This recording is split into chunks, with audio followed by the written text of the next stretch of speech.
कांग्रेस में तो सबसे बड़ी बुराई है कि वो राजनीति को किसी न किसी तरह महज चुनाव जीतने का धंधा नहीं मानती है। आपको लगता है कि ये जो आज प्रधानमंत्री नरेंद्र मोदी ने कहा है कि समीक्षा बहुत जरूरी है, कड़वा हो सकता है टॉनिक, कड़वी हो सकती है दवा, लेकिन उससे इलाज ही भाई ने जवाहरलाल नेहरू की तरह अगर राजधर्म निभाया होता तो क्या 11.5 साल पहले रायसीना की पहाड़ी फतह कर पाते? नहीं।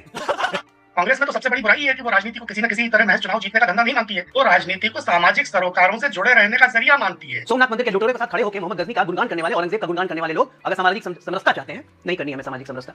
भगवान राम पे उंगली उठा के भगवान राम के अस्तित्व पे सवाल उठाने वालों अगर सामाजिक समरसता की बात करते हैं, हमें नहीं चाहिए। दोस्तों, आज की इस डिबेट में आपको देखने को मिलेंगे अजय आलोक और कांग्रेसी प्रवक्ता पंकज शर्मा। बहस तब भड़की जब पंकज शर्मा ने बड़े आराम से बोल दिया कि कांग्रेस चुनाव जीतने के लिए नहीं बल्कि सामाजिक समरसता के लिए लड़ती है। यह बात सुनते ही अजय आलोक उनकी जमकर क्लास लगा दी। अजय आलोक ने दो टूक कहा, हमें ऐसी सामाजिक समरसता नहीं चाहिए जो हिंदुओं को नीचा दिखाने पर टिकी हो। हमें ऐसा सेकुलरिज्म भी नहीं चाहिए जिसका मतलब सिर्फ हिंदुओं को गाली देना हो। तो दोस्तों, डिबेट बहुत ही जबरदस्त होने वाला है। हर जवाब का सीधा जवाब इन कांग्रेसियों को मिलता रहता है। तो आपसे निवेदन है, वीडियो को अंत तक जरूर देखिएगा। अगर वीडियो पसंद आए तो लाइक, शेयर और चैनल को सब्सक्राइब जरूर करिएगा। चलिए दोस्तों, आपका ज्यादा समय ना लेते हुए वीडियो को शुरू करते हैं। आइए देखते हैं, बैठचंद मजा आएगा। ये तो चलिए शुरू करते हैं। आपको लगता है कि ये जो आज प्रधानमंत्री नरेंद्र मोदी ने कहा है कि समीक्षा बहुत जरूरी है, कड़वा हो सकता है टॉनिक, कड़वी हो सकती है दवा, लेकिन उससे इलाज ही होता है, कांग्रेस को इससे सीखना चाहिए? समीक्षा तो हर मामले में जरूरी होती है और होनी चाहिए। समीक्षा इस बात की भी होनी चाहिए कि कांग्रेस किस तरह की राजनीति कर रही है और भारतीय जनता पार्टी किस तरह की राजनीति कर रही है।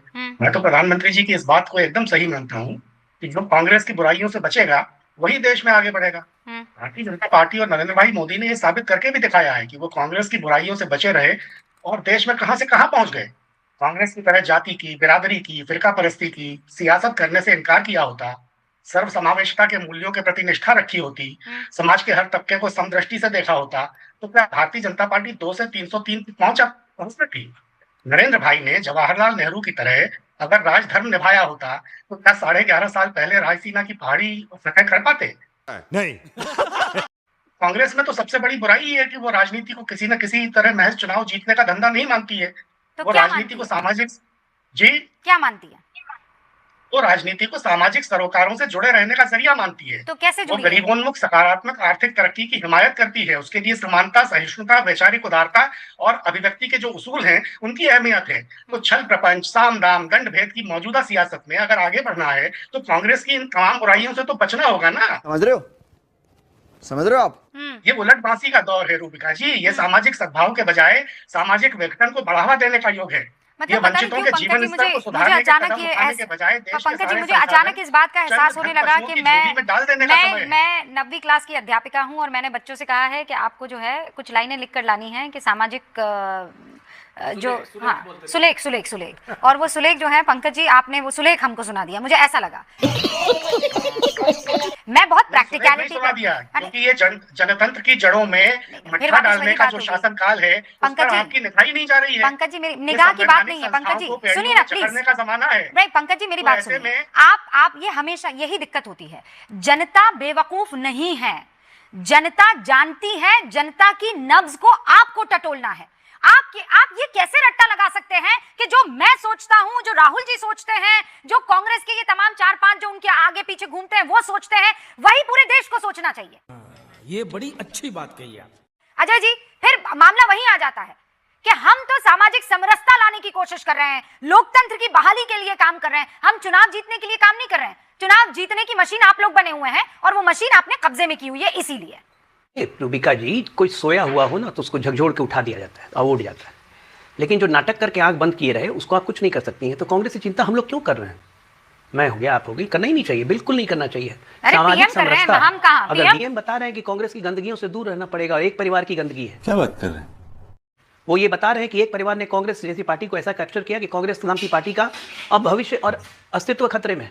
लेकिन परिवार ना पार्टी को छोड़ने को तैयार है, ना परिवार के चमचे गांडियों को छोड़ने को तैयार है। मेरे पास कोई अल्फाज नहीं है, मुझे माफ कर दे आप लोग सारे। दिक्कत ये है, पंकज जी कह रहे थे सामाजिक समरसता। हाँ। दीपम मंदिर में दिया जलाने से अगर सामाजिक समरसता बढ़ती है, मुसलमानों को अपीस करने से, हमें नहीं चाहिए ऐसी सामाजिक समरसता। सोमनाथ मंदिर के लुटेरों के साथ खड़े होकर मोहम्मद गजनी का गुणगान करने वाले, औरंगजेब का गुणगान करने वाले लोग अगर सामाजिक समरसता चाहते हैं, नहीं करनी हमें सामाजिक समरसता।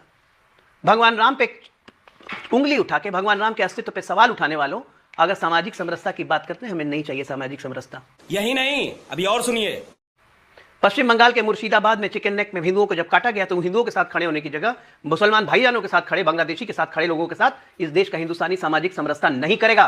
क्या बात है सर, क्या बात है सर। घुसपैठियों के नाम पे सामाजिक समरसता वालों को एक्सपोज करेंगे, ये है इनका सामाजिक समरसता। मतलब आप ये कांग्रेस मुसलमान है, मुसलमान कांग्रेस है, ये कहने वाले सामाजिक समरसता की बात कर रहे हैं। सेकुलर तो सेकुलर शब्द ही खराब है, सेकुलर शब्द ही खराब है रूबिका जी, शब्द ही खराब है। क्योंकि मेरा मानना है कोई सेकुलर नहीं है। रूबिका लियाकत मुसलमान है, वो अपने अल्लाह ताला को मानती हैं, लेकिन दूसरे धर्मों के प्रति रिस्पेक्ट भी है। मैं हिंदू हूं, मैं अपने भगवानों को मानता हूं, दूसरे धर्मों के प्रति रिस्पेक्ट भी है। सेकुलर का ये मतलब नहीं हुआ कि अपने धर्म को हम किसी पर लाद दें, जो कि हो रहा है। और ये कांग्रेस इसमें मदद करती है, ये कांग्रेस इसमें मदद करती है दूसरे को धर्म को लादने में। पंकज जी जितने कन्वर्शन हुए कहीं ना कहीं कांग्रेस का कोई ना कोई नेता पीछे ही रहता है। चाहे अरे बाप रे, ये तो धोती खोल रहा है। इस देश में रूबिका जी इस देश में सेकुलरिज्म का मतलब मुस्लिम परस्ती हो गया और कुछ नहीं। और अगर आप हिंदू की बात कीजिएगा तो वो कम्युनलिज्म हो उससे गया। शब्द थोड़ी मतलब खराब बदल हो दिया गया जाता ना। है। अरे भाई उससे शब्द थोड़ी खराब हो जाता है। Secularism is a beautiful word, is a very powerful word, लेकिन जाके जेनजी से पूछिए सेकुलरिज्म मतलब सीधे कहेंगे मुसलमान परस्ती। मजा आया। हमें उम्मीद है दोस्तों आपको ये वीडियो जरूर पसंद आई होगी। दोस्तों वीडियो कैसा लगा कमेंट में अपने विचार जरूर लिखें। तो चलिए दोस्तों, कल फिर मिलते हैं ऐसे किसी वायरल डिबेट के साथ। तब तक के लिए जय हिंद, जय श्री राम।